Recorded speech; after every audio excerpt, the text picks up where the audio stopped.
अस्सलाम वालेकुम। हम सब न्यूज में खुशामदीद। शामिल करेंगे अब तक की अहम खबरें। कौमी असेंबली में पाक फौज को सऊदी अरब भेजने का मामला एक मरतबा फिर जेरे बहस आ गया। कौमी असेंबली में पाक फौज को सऊदी अरब भेजने का मामला फिर जेरे बहस आया।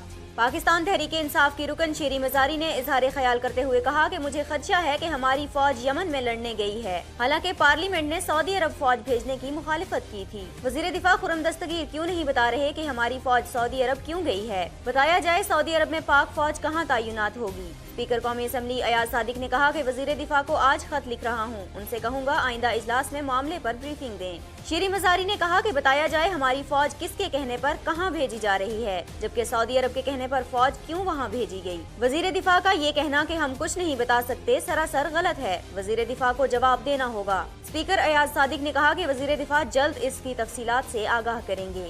वजारत दाखिला ने नवाज शरीफ और उनके बच्चों के नाम ECL में डालने से इनकार कर दिया। वजारत दाखिला ने नवाज शरीफ और उनके बच्चों के नाम ECL में डालने से इनकार कर दिया है। नैब की जानिब से नवाज खानदान के नाम ECL में डालने के हवाले से लिखे गए खत में इसका तफसीली जवाब दिया गया है कि नाम ECL में क्यों शामिल नहीं किए गए। वजारत दाखिला की जानिब से मौक़िफ़ इख्तियार किया गया है कि नवाज खानदान के ECL में शामिल करने के हवाले से ठोस वजूहात बताई जाएं। वजीर आला सिंध का कहना है कि अगर स्टील मिल्स की निजकारी की गई तो इसकी जमीन सिंध हुकूमत को मुंतकिल हो जाएगी। सिंध काबीना का इजलास वजीर आला सिंध सैयद मुराद अली शाह के जेर सदारत हुआ। वजीर आला सिंध ने कहा कि पाकिस्तान स्टील मिल्स के कारकुन तनख्वाहों की अदम अदायगी के बायस फाका कशी का शिकार हैं। वफाकी हुकूमत ने स्टील मिल्स और PIA को दानिस्ता नुकसानदेह इदारा बना दिया है।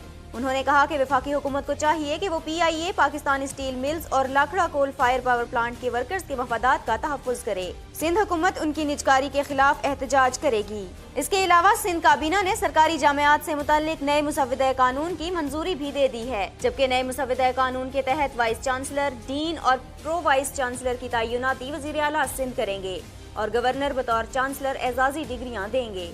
पंजाब में जाली मुकाबलों में मुलव्विस साबिक इंस्पेक्टर आबिद बॉक्सर दुबई से पाकिस्तान मुंतकिल। पंजाब में दहशत की अलामत और जाली मुकाबलों से शोहरत पाने वाले साबिक पुलिस इंस्पेक्टर आबिद बॉक्सर को इंटरपोल के जरिए पाकिस्तान मुंतकिल कर दिया गया है। आबिद बॉक्सर को गुज़िश्ता रात दुबई से कराची मुंतकिल किया गया और FIA इमिग्रेशन के हवाले कर दिया गया। मुलजिम आबिद बॉक्सर पर पहला मुकदमा 2003 में थाना इस्लामपुरा में दहशतगर्दी, कत्ल और इक़दाम कत्ल समेत दीगर दफात के तहत दर्ज किया गया, जबकि मुलजिम के खिलाफ 8 अफराद के कत्ल के मुकदमा भी दर्ज हैं। आबिद बॉक्सर 11 साल कबल 2007 में नौकरी से बरतरफ किए जाने के बाद मफरूर हो गया था और इसे इंटरपोल की मदद से 7 फरवरी को दुबई से हिरासत में लिया गया था।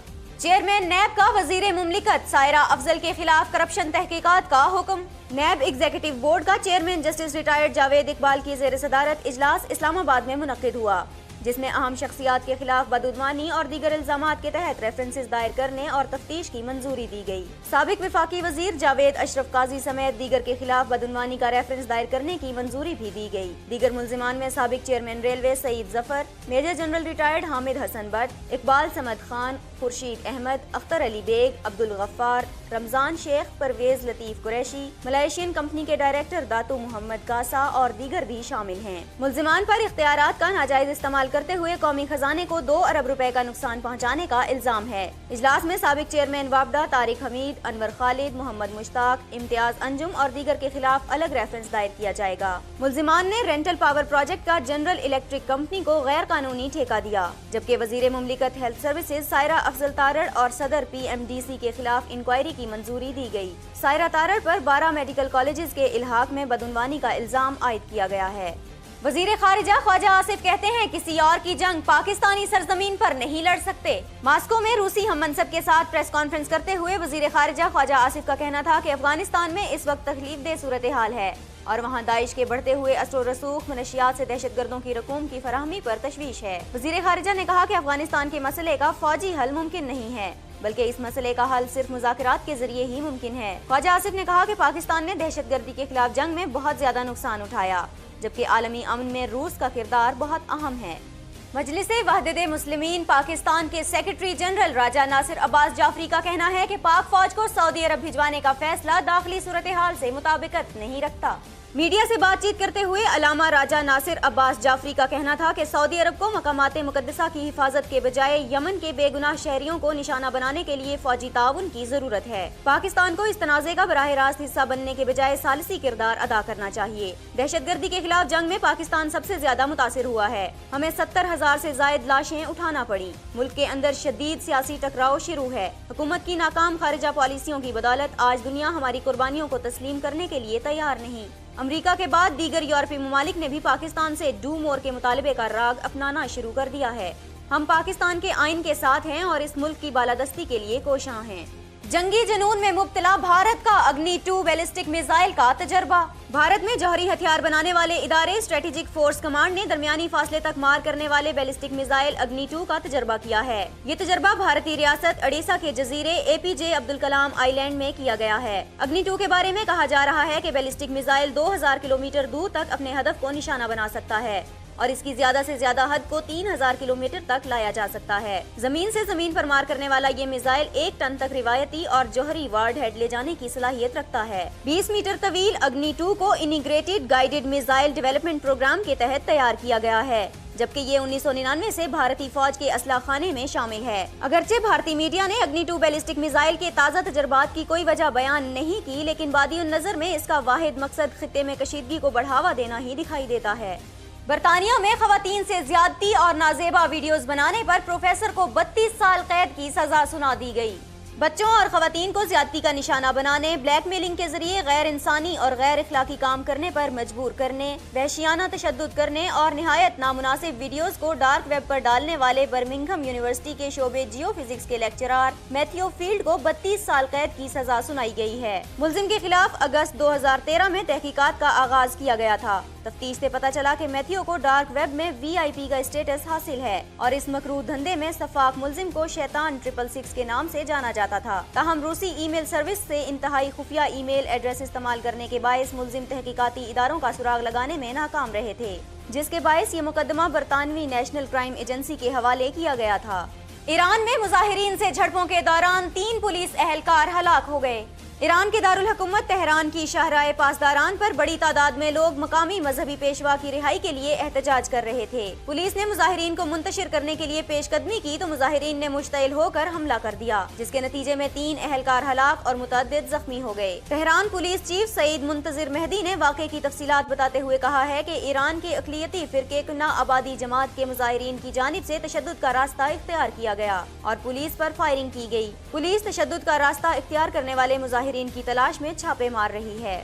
ترک صدر کا روسی اور ایرانی ہم منصب سے ٹیلی فونک رابطہ، دہشت گردی کے خلاف تعاون جاری رکھنے پر اتفاق۔ ترک صدر رجب طیب اردوان اور روسی صدر پیوٹن کا ٹیلی فونک رابطہ ہوا ہے، جس میں دونوں رہنماؤں نے دہشت گردی کے خلاف جنگ میں تعاون جاری رکھنے پر اتفاق کیا ہے۔ دونوں رہنماؤں نے شام کے شہر ادلب میں نگران چیک پوسٹوں کے قیام پر بھی تبادلہ خیال کیا۔ اس کے علاوہ ایرانی ہم منصب سے گفتگو میں ترک صدر نے شام میں جاری صورتحال، افرین میں ترک فورسز کے آپریشن پر تبادلہ خیال کیا اور دونوں رہنماؤں نے دہشت گردی کے خلاف جنگ کی اہمیت پر بھی زور دیا۔ کرد جنگجوؤں کا شامی فوج سے معاہدے کا دعویٰ۔ شام میں ترکی کی مداخلت پر بشار الاسد کا رد عمل سامنے آ گیا۔ کرد باغیوں کے زیر قبضہ علاقے افرین میں فوج بھیجنے کا فیصلہ کر لیا۔ ترک فوج سے برسرے پیکار کردوں نے دعویٰ کیا ہے کہ شامی فوج کے ساتھ مشترکہ کارروائی کا معاہدہ طے پا گیا ہے۔ 2 دن کے اندر اندر شامی فوج افرین میں داخل ہوگی، جہاں گزشتہ ماہ سے ترک فوج اور کردوں کے درمیان جھڑپیں جاری ہیں۔ کرد جنگجوؤں نے قیام امن کے بعد انتظامی امور کے لیے بھی بشار الاسد سے مذاکرات کا اندیا دے دیا ہے۔ پاکستان سپر لیگ ٹرافی کی دبئی میں نقاب کشائی کر دی گئی۔ دبئی انٹرنیشنل کرکٹ اسٹیڈیم میں PSL ٹرافی کی نقاب کشائی کے لیے تقریب کا انعقاد کیا گیا، جس میں فرنچائز مالکان، مینجمنٹ، پاکستان کرکٹ بورڈ کے حکام اور کھلاڑیوں نے شرکت کی۔ PSL 3 کی ٹرافی کو ہیلی کاپٹر کے ذریعے لایا گیا، جس کے بعد اسے دفاعی چیمپئن پشاور زلمی کے کپتان ڈیرن سیمی کے حوالے کیا گیا۔ تقریب سے خطاب کرتے ہوئے چیئرمین PCB نجم سیٹھی نے ایونٹ میں شامل تمام ٹیموں کے کپتانوں کا تعارف کراتے ہوئے کہا کہ یہ پاکستانیوں کے لیے بہت بڑا لمحہ ہے اور اس ایونٹ سے لوگ بہت محظوظ ہوں گے۔ اور اب بات کریں گے موسم کی۔ محکمہ موسمیات کے مطابق آئندہ 24 گھنٹوں کے دوران ملک کے بیشتر حصوں میں موسم سرد اور خشک رہے گا۔ ہم سب نیوز سے اب تک کے لیے اتنا ہی۔ مزید خبروں اور اپڈیٹس کے لیے وزٹ کیجیے humsab.tv۔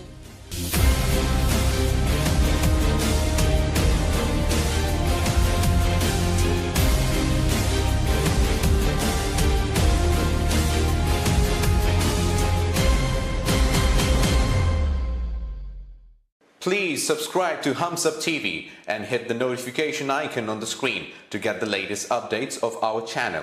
Thank you for watching Hums Up TV.